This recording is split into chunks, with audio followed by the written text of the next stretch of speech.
శ్రీమాత్రే నమః.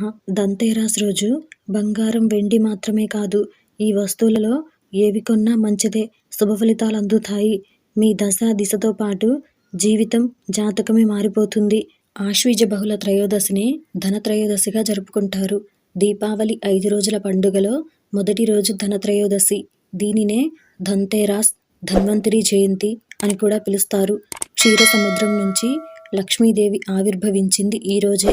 అందుకే ధన్తేరస్ రోజు బంగారం, వెండి కొనుగోలు చేస్తారు.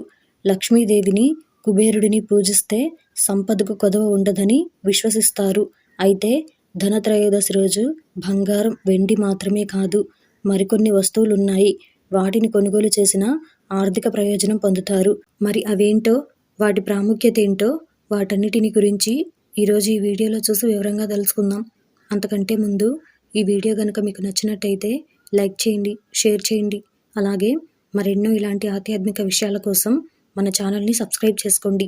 ఇక విషయంలోకి వెళ్తే, ధనత్రయోదశి రోజు బంగారం, వెండి కొనే స్తోమత ఉన్నవారి సంగతి సరే, లేదంటే మాత్రం శ్రీయంత్రం కొనుగోలు చేసి పూజిస్తే లక్ష్మీదేవి అనుగ్రహం మీపై ఉంటుంది. మరీ ముఖ్యంగా మత విశ్వాసాల ప్రకారం ధనత్రయోదశి రోజు కుదరకపోతే దీపావళి రోజు శ్రీయంత్ర ఆరాధన చేస్తే శుభం జరుగుతుంది. అలాగే దీపావళి సందర్భంగా పరిశుభ్రత విషయంలో ప్రత్యేక శ్రద్ధ తీసుకోవాలి. అందుకే ఇంటిని శుభ్రం చేసే చీపుర్లు కొనడం శుభప్రదంగా భావిస్తారు. చీపురును లక్ష్మీదేవి స్వరూపంగా చెప్తారు. అందుకే ఈ రోజు చీపురు కొంటే పేదరికం తొలగిపోతుందని విశ్వసిస్తారు. ఇంకా అంతేకాకుండా ధనత్రయోదశి రోజున మట్టి దీపాలను కొనుగోలు చేయడం కూడా చాలా మంచిది. ఈ రోజు ఇంట్లోకి మట్టి దీపాలను తీసుకురావడం ద్వారా సుఖ సంతోషాలు, సౌభాగ్యాలు మిగులుతాయని లక్ష్మీదేవి సంతోషిస్తుందని చెప్తారు. అలాగే ధనత్రయోదశి రోజున ధనియా విత్తనాలు అంటే కొత్తిమీర విత్తనాలను కొనుగోలు చేయడం శ్రేయస్కరం.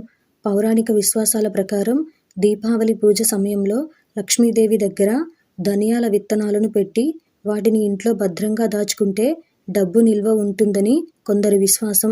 ఇకపోతే ధన్తేరస్ రోజు గోమతి చక్రం కొనుగోలు చేస్తే ఆరోగ్యం, ఐశ్వర్యం సిద్ధిస్తుందంటారు పండితులు.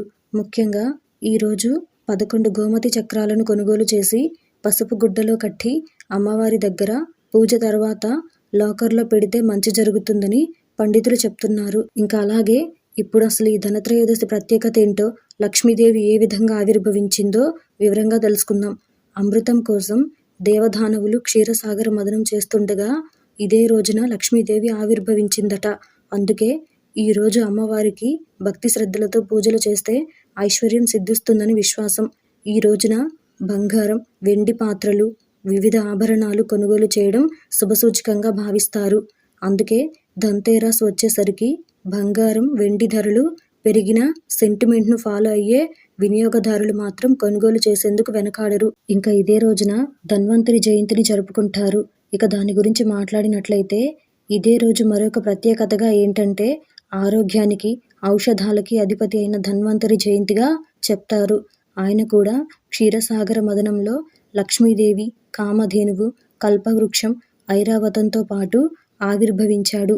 ఒక చేతిలో అమృతభాండం, మరొక చేతిలో ఆయుర్వేద గ్రంథంతో పాల సముద్రం నుంచి ఉద్భవించారని, అందుకే ఆరోగ్యం కోసం ధన్వంతరిని కూడా పూజిస్తారు. మహావిష్ణువు అంశ అయిన ధన్వంతరిని పూజిస్తే లక్ష్మీదేవి అనుగ్రహం కూడా లభిస్తుందని చెప్తారు.